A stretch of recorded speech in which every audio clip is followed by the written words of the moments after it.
Hey, want to make this video for anybody that's considering upgrading to Seastar hydraulic steering and you have an engine like this. This is my 1992 Mercury 175 horsepower. It's the 2.5 liter. This applies to anybody that has a Merc from 1984 to 1994. That's the 2.4 or the 2.5 liter.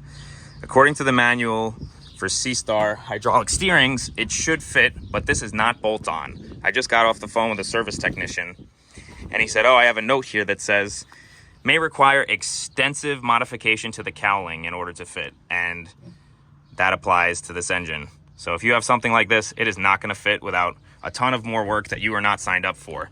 I'm gonna show you why.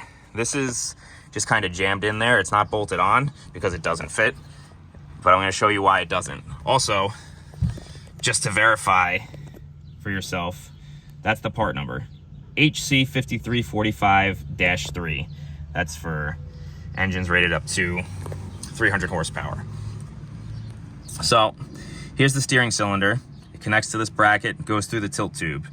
This steering cylinder is supposed to bolt onto the top of this tiller arm, which it cannot do because the cowling is in the way. Typically engines, the cowling only goes like this far and doesn't extend over the tilt tube.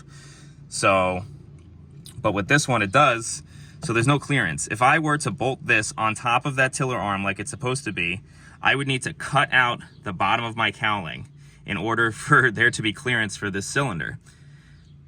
That's more work than I signed up for. I need to reroute throttle cables, all these hoses and stuff. That's too much work.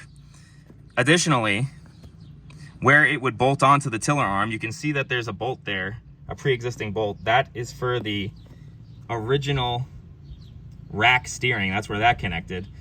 But you see to the left, there is a silver and orange spot where the bolt is supposed to go through, but there's no hole back there.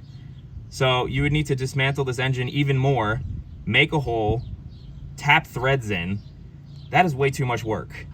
I would love hydraulic steering because this engine is a bitch, but unfortunately, to cut out the bottom of this cowling, reroute all this stuff, you know, drill and tap a new hole further back, it's not worth it. So this is just a warning. If you have an engine like this from 84 to 94, you're not going to be able to put hydraulic steering on here without extensive modification. Not worth it. Do not buy.